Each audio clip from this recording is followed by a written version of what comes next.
तेरवाड बंधाऱ्यावर प्रदूषण नियंत्रणाच्या अधिकाऱ्यांना संतप्त शेतकऱ्यांनी प्रदूषित पाणी पाजलंय। शेतकऱ्यांनी केली आहे अधिकाऱ्यांवर प्रश्नांची सरबत्ती। आई, कणीदार तूप म्हणजे काय ग? कणीदार तूप म्हणजे रवाळ, अगदी घरच्या तुपासारखं। कणीदार गोकुळ तूप। तेरवाड तालुका शिरोळ येथे पंचगंगा नदीला प्रदूषित पाणी आलंय। माशांना ऑक्सिजन मिळत नसल्यानं मासे तडफडतायत। इचलकरंजी टाकवडे वेस येथील जलशुद्धीकरण केंद्राची पाहणी केली असता 2 प्रकल्प बंद असल्याचं निदर्शनास आलंय। संतप्त शेतकऱ्यांनी पाण्याचे नमुने घेण्यासाठी आलेल्या प्रदूषण नियंत्रण मंडळाचे विभागीय अधिकारी सचिन हरबट यांना प्रदूषित पाणी पाजून संताप व्यक्त केलाय। प्रश्नांची सरबत्ती केली आहे, कारवाई केल्याशिवाय सोडणार नाही अशी भूमिका घेत अधिकारी हरबट यांना रोखलंय।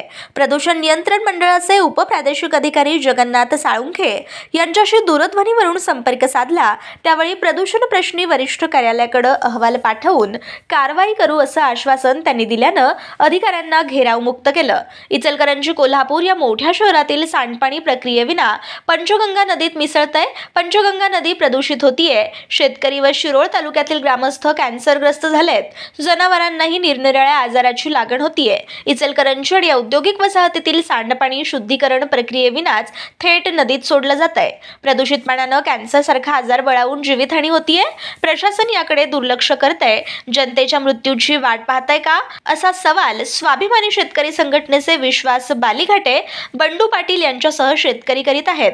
शेतकऱ्यांनी पाण्याचे नमुने घेण्यासाठी आलेल्या अधिकारी हरबट यांना विरोध केला। त्यांना इचलकरंजी जलशुद्धीकरण प्रक्रिया केंद्राची तपासणी करावी असं सांगत त्यांच्यासोबत तपासणीसाठी गेले, त्यावेळी शुद्धीकरणाचे 2 प्रकल्प बंद असल्याचं निदर्शनास आलं। संतप्त शेतकऱ्यांनी संबंधित विभागाचे अधिकारी बाजीराव कांबळे यांना बोलावून घेतलं, त्यांच्यावरही प्रश्नांचा भडीमार केला। कोल्हापूर आणि इचलकरंजी या 2 महानगरपालिकेच्या सांडपाणी प्रक्रिया केंद्राचा वीज पुरवठा बंद करावा आणि संबंधितांवर कारवाई करावी, अन्यथा अधिकारी हरबट यांना सोडणार नाही अशी भूमिका त्यांनी घेतली। संतप्त शेतकऱ्यांनी अधिकारी हरबट यांना नदीतील प्रदूषित पाणी देखील पाजलं, त्यांच्यावर प्रश्नांची सरबत्ती करत संताप व्यक्त केला। आज तेरवाड बंधारा येथे दूषित पाणी, इचलकरंजी महानगरपालिकेचे मैलायुक्त पाणी, फेसाळयुक्त पाणी, दुर्गंधयुक्त पाणी 4-8 दिवसापासून पंपिंग स्टेशन बंद असल्यामुळे पंचगंगा नदीत मिसळत आहेत। त्यामुळे ह्या तेरवाड बंधाऱ्याला ते पाणी येऊन लागल्यामुळे हजारो मासे मृत्युमुखी पडलेले आहेत। इथं एवढा उग्र वास येत आहे की इथं उभे राहणे देखील मुश्किल झालेलं आहे। प्रदूषण नियंत्रण मंडळाला आम्ही सकाळीच फोनद्वारे कळवून आज त्यांनी पंचनाम्यासाठी इथं आलेले आहेत। आता आमची प्रदूषण नियंत्रण मंडळाच्या अधिकाऱ्यांना आम्ही घेराव घातलेला आहे। जोपर्यंत इचलकरंजी नगरपालिकेचे आरोग्य विभागाचे अधिकारी इथं जोपर्यंत येत नाहीत आणि हे फेसाळयुक्त पाण्याने मेलेल्या माशांचा पंचनामा होऊन जे नदीत पाणी सोडले, इचलकरंजी महानगरपालिका असू दे किंवा इतर कुठलीही महानगरपालिका असू दे किंवा कुठलीही इंडस्ट्रीज एरिया असू दे, याचे जर पाणी आलेलं त्यांच्यावर जोपर्यंत कारवाई होत नाही, जोपर्यंत त्यांना कारवाईची व दंडाची नोटीस लागू होत नाही, तोपर्यंत आम्ही या अधिकाऱ्यांना सोडणार नाही।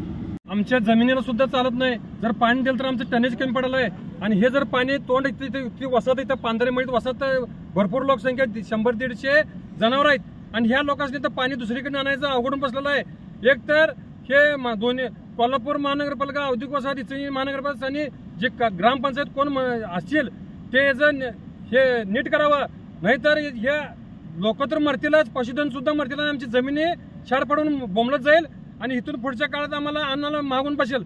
आणि जर हे अधिकारी निरडवलेले आहेत, नुसतं पाकिट मारतात आणि सगळे जत बसतात, हे जर असं जर झालं तर पाटबंधारे खात्याला इशारा आहे।